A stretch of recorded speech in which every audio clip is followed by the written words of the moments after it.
white bottles, there's a good chance that your PVA will turn yellow. So you want to get it into the fridge. It will just protect it completely. I need to steal this as well. I forgot to bring all my tools because, listen, I'm never organised enough. From this, I'm just going to poke it. Just poke it about to make sure that centre point has now broadened itself, which it has, and I'm happy with that. And so he's about the right size, so I can see him there. Honestly, until you've got the head and the trunk done, this elephant looks like the most bizarre concoction you've ever seen in your life. But once I've done that, I take him off and I don't stick him straight down. It's really tempting, but do the eye separate to the template. Okay. Get it right. Once you've got it right, then stick it down, because one wrong move on the eye and the whole template kind of looks weird. So just make sure you're sort of protecting that.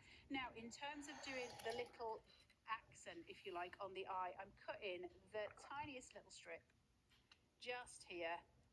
Just take a tiny little smidge, tiny little piece. Don't try and glue the bit to the bit. Now, if I can even get hold of this with my tweezers, let's have a look. There's his glint in his eye, all done.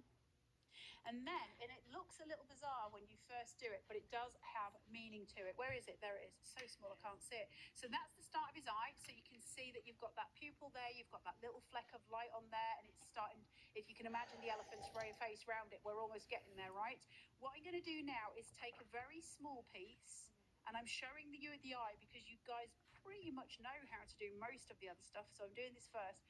I'm going to fold it over so I've got a little flap, and I'm just going to concertina that back and forth just a couple of times, not too thick, just a couple of times, and keep it small.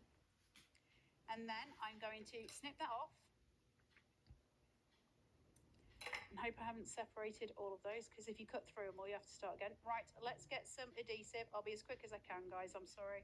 Just to give you as much education. This is really important and really good to know. I will try and get on cut by, I keep saying this, try and get on cut by hand. The problem is, of course, is that they'll have to get the orders out before I can go live with him so that I've done everything. And then just life happens, right? And that's very tricky. Now, I would take here my needle tool, and I'm just going to gently place that in so I've got a curvature. Can you see it? Like a half moon shape. I don't want it to stay that curved, but I want to get a gully to get my glue into. Place this here, and I think I might have cut my outside one off, but I'm not going to worry. And that is going to be the outside fleck of white at the side of his eye, and that's just going to separate it out. So when you see him, you can see the little fleck at the side of his eye. Now, I've done his eye, but the first thing I'm then going to do is measure out his eye lash line, if you like. So all I do, take my template, and I'm just going to bring this down, and you wouldn't have this piece on, and this is going to get right in your way. If you've already outlined it, it's going to get in your way. You need the eye free and easy. What I'm going to do is just take this, work out roughly the shape, bring it round, pinch it with my thumbnail. And that is going to leave a mark in my quilling strip, and I'm just going to fold it. And I'm just going to fold that, first of all, a couple of times. I'm not going to go too mad on it because I can add more, but I can't take it away.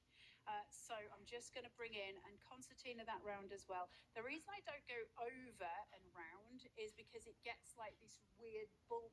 You know when you see those people who have done insane eyebrows on themselves, and they look like mental eyebrows, and they're like this big?